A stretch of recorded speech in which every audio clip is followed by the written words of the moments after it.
Hello दोस्तों, स्वागत है आप सभी का हमारे यूट्यूब चैनल एजे स्टडीज़ में। मैं अतिशय आज आपको पढ़ाने वाला हूँ हिस्ट्री का चैप्टर 1। हम जो पढ़ रहे हैं उसका topic number 5।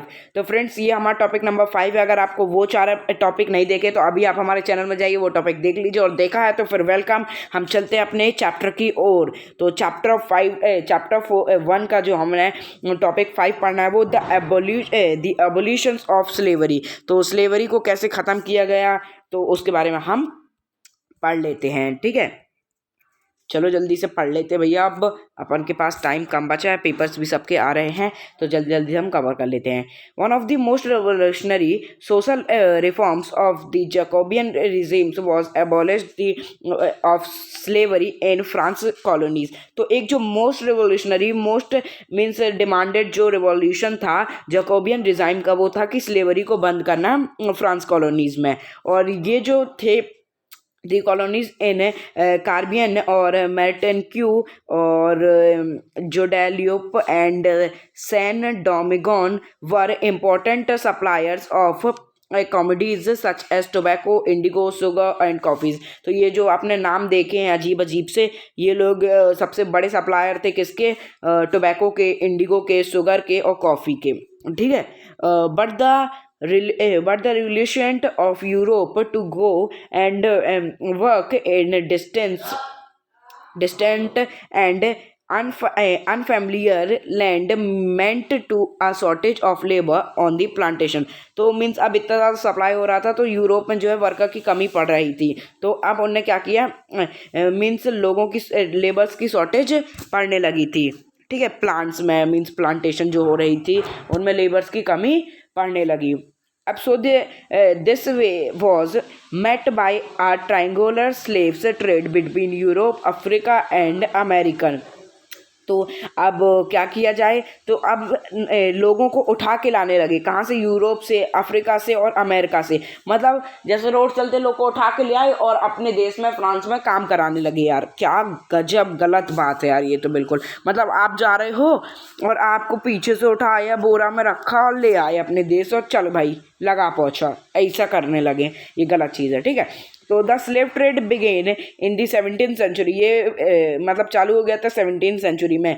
France merchants sold from the port of वॉटेक्स और नेंट टू अफ्रीका कोस्ट। अब ये लोग कहाँ से लोगों को उठा कर ले आते थे? कहाँ से? अफ्रीका कोस्ट से। और ये मीन्स स्लेव्स को बेच दिया करते थे, लोकल चीफ मीन्स लोकल जगहों में बेच दिया करते थे। इससे बहुत अर्निंग होती थी उनकी। और ये जो मीन्स ये स्लेव्स जो लेके आते थे इनको शिप्स से द्वारा भेज दिया जाता था।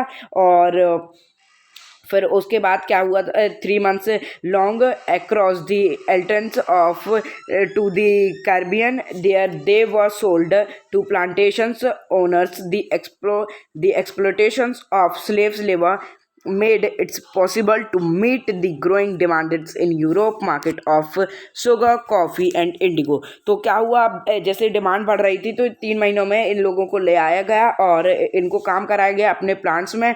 और मीन्स ये लोग सारी कामें करते थे और ग्रो करते थे, और फिर उसके बाद फिर जो डिमांड हो रही थी उसको फुलफिल किया जाता था। और जो ये port cities like Bordeaux and Nantes owned the economic prosperity to the flourishes slave trade। तो ये मीन्स पोर्ट किया जाता था इन लोगों को इस इन सिटीज़ से, और इकोनॉमिक में अपने काम कराया जाता था। ठीक है, इनसे ट्रेड कराया जाता था।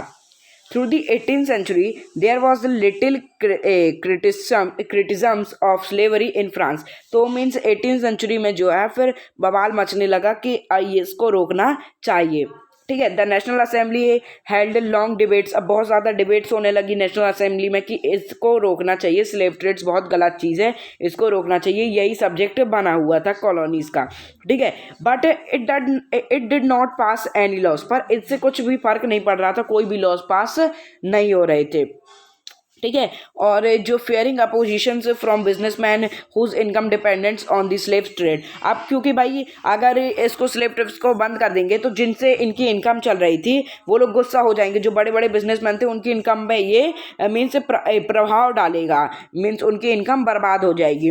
तो it was finally the convictions which in 1794 legislated to free all slaves in in French overseas positions. तो मीन से फिर फाइनली बंद किया गया 1794 में, सारे स्लेव्स को वापस भेज दिया गया।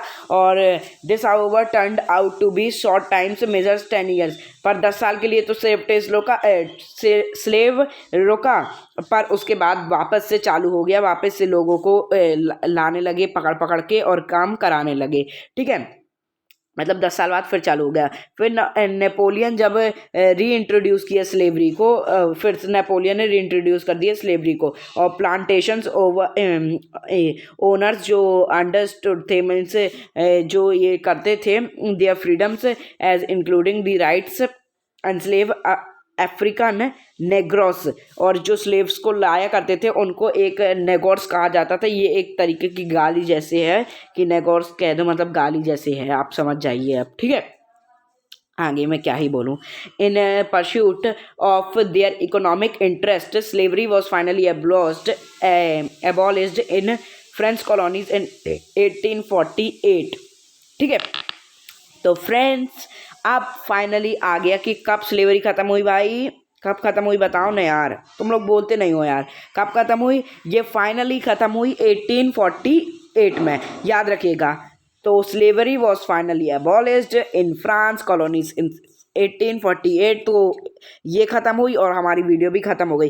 क्या करूँ फ्रेंड्स, मैंने आपसे वादा किया है कि मैं आपको टॉपिक वाइज टॉपिक पढ़ाऊंगा। वैसे वीडियो तो बहुत छोटी है, पर कोई बात नहीं, अब हम इसको अगली वीडियो में पढ़ेंगे। तो मिलते हैं किसी और वीडियो में। अगर ये वाली वीडियो अच्छी लगी हो तो इसे लाइक करें, हमारे चैनल को सब्सक्राइब करें। तो चलिए मिलते हैं हम किसी और वीडियो में, तब तक के लिए गुड बाय।